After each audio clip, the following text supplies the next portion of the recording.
At Thanksgiving, my sister stood up, tapped her glass, and announced like she was accepting an award. Mom and Dad are signing the house to me. Emily gets nothing. The room erupted cheers, whistles. Someone even yelled, "About time I didn't clap." I didn't blink. I just smiled the way you smile when a storm hits, but you already know the roof is theirs, not yours. I set my fork down. "Dad," I said softly, "should I tell them, or will you?" His face drained. My sister froze. And in that moment, everyone knew something was coming. Before I take you into what happened after that silence, tell me where you listening from tonight. It helps to know there are people out there who've lived through families like mine. My name is Emily Nolan, and if you'd met my family before that Thanksgiving, you might have thought we were close. The kind of Midwestern picture people post on holiday cards, matching sweaters, smiling in front of a tree, pretending we never raised our voices. But families like mine don't break in loud, obvious ways. They crack in silence, in small choices, in who gets listened to and who gets ignored. And for as long as I can remember, I've lived in the quiet space where people only notice you when they need something. Jenna, my younger sister, never knew that space. She was the favorite, bright, loud, full of charm, the kind of girl relatives fawn over at gatherings, calling her a natural and a spark. I didn't hate her for it. I just learned early that I'd have to build my life on my own because nothing was ever going to be handed to me the way it was handed to her. Growing up, I watched my parents pour attention into Jenna like she was a plant that needed constant watering.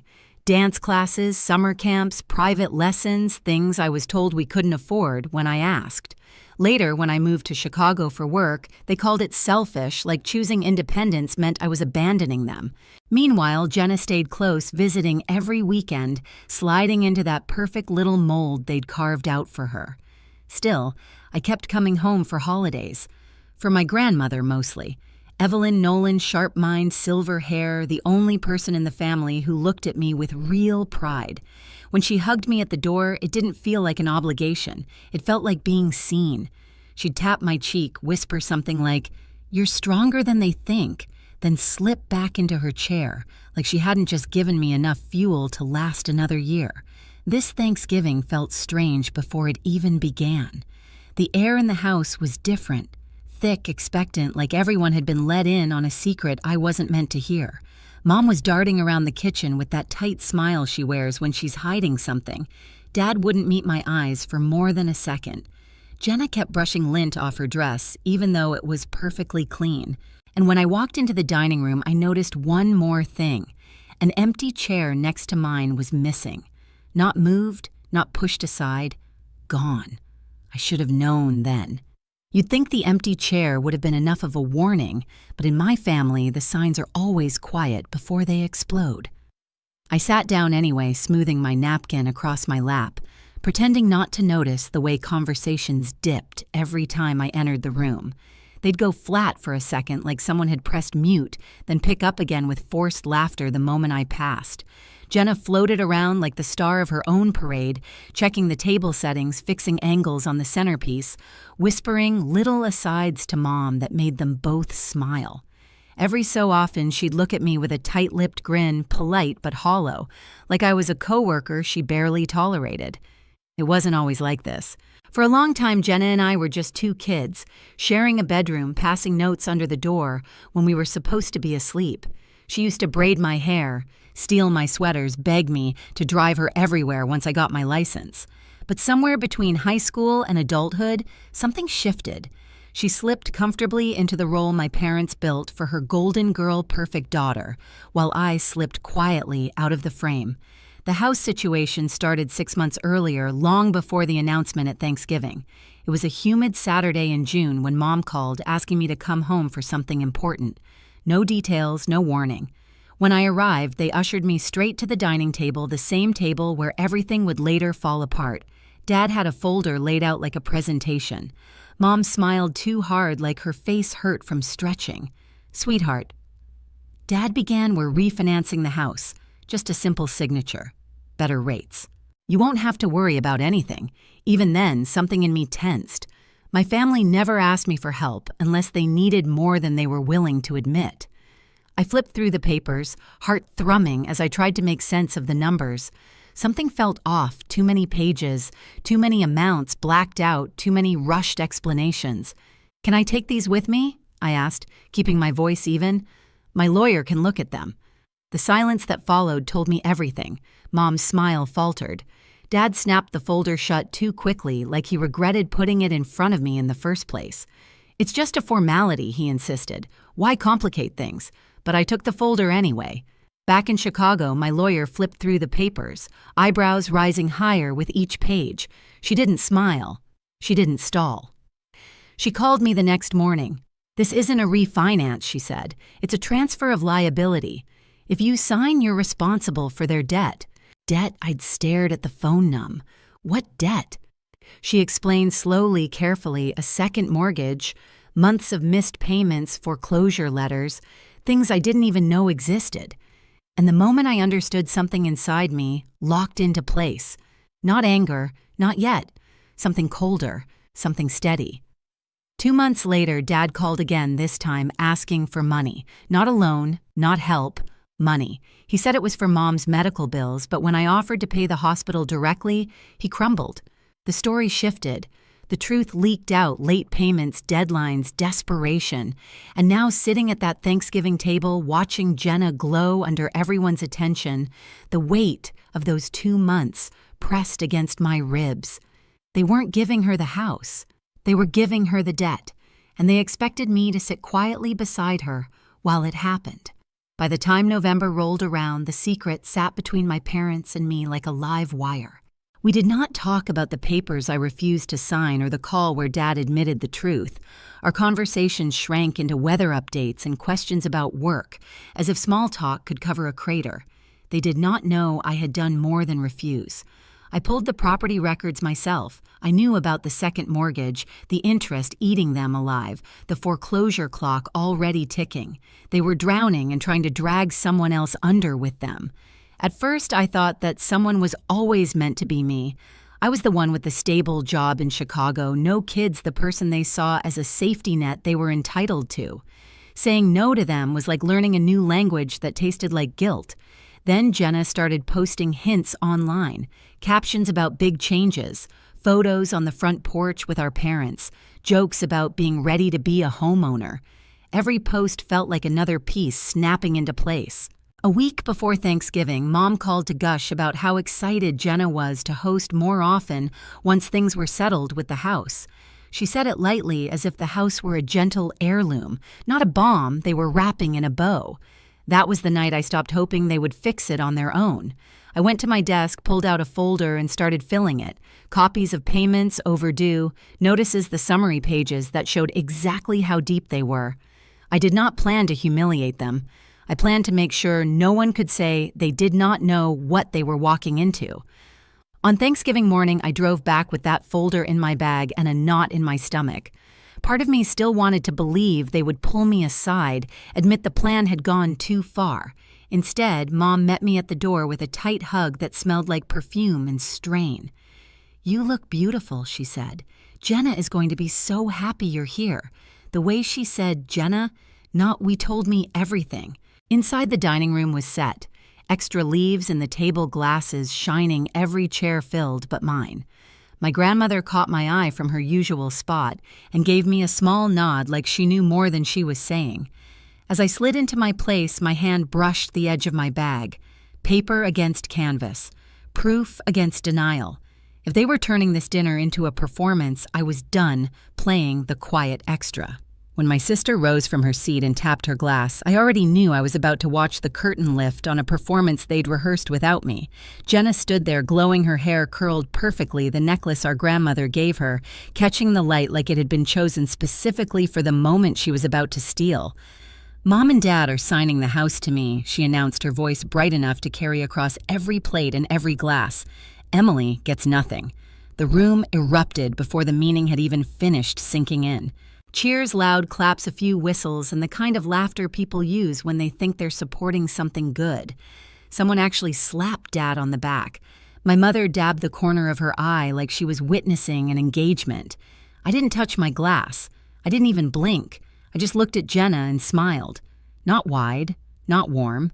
The kind of smile that holds the weight of everything you aren't saying yet. Then I lowered my fork onto my plate and asked Dad, should I tell them? Or will you? The effect was instant. It was like my words cut a wire. The room dropped into silence so heavy I could hear the radiator tick. Dad's hand slipped. His fork hit the plate with a metallic clatter that echoed. Jenna's expression pinched. Tell us what... Around us relatives leaned forward, scenting drama. My grandmother exhaled sharply, as if she'd been waiting for anyone, to stop pretending everything was fine. I reached into my bag, pulled out the folder, and placed it in front of me. I didn't open it yet. I just let it sit there, resting like a quiet threat. Before you celebrate Jenna getting the house, I said calmly, you should probably know the condition it's in. Dad tried to recover. Emily not here. Why not, I asked. You weren't embarrassed when you decided to sign it over to her without telling her about the debt. Heads turned. Conversations died. Jenna stiffened like someone had pulled a string tight inside her. What debt, she snapped. I finally opened the folder.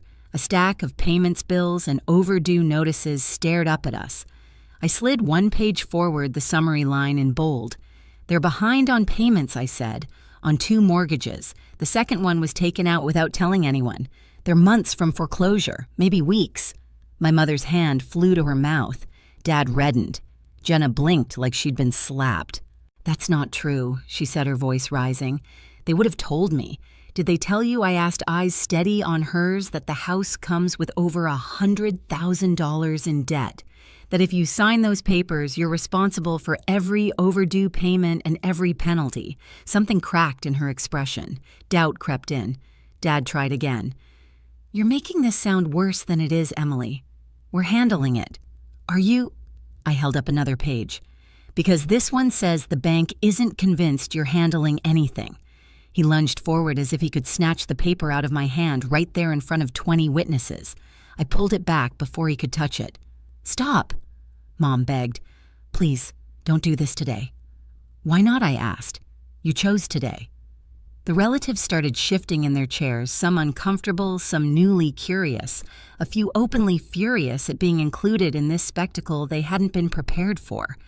My Aunt Diane was the first to speak. Daniel, she said sharply, is this true? Dad didn't answer. His jaw clenched so tightly I thought it might crack. Mom buried her face in her napkin.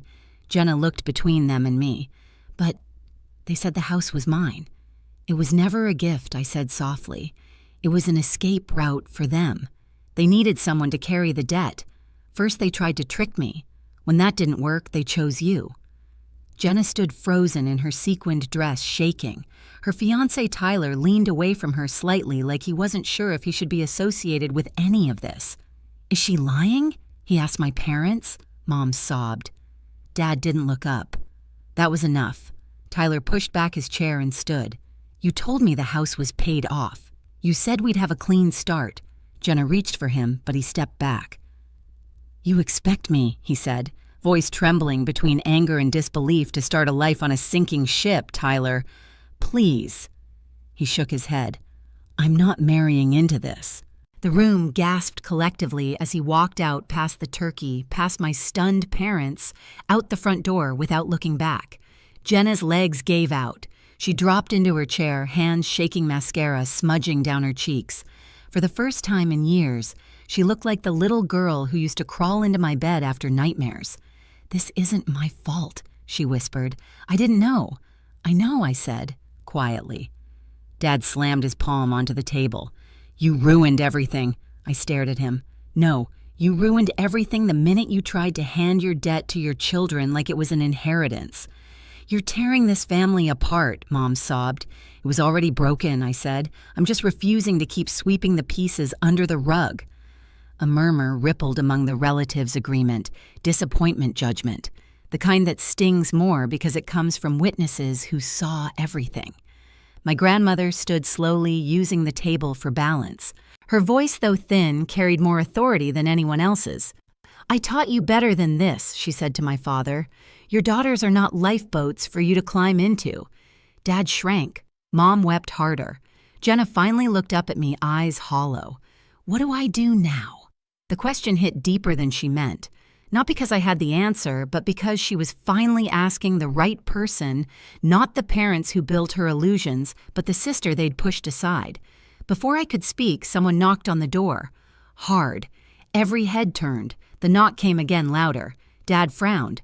The door opened and a woman stepped inside. Plain suit, badge clipped to her belt, calm, unreadable expression. "Mr. and Mrs. Nolan," she asked. "I need to speak with you regarding your mortgage records." The room erupted again, this time in a wave of disbelief. Mom nearly collapsed.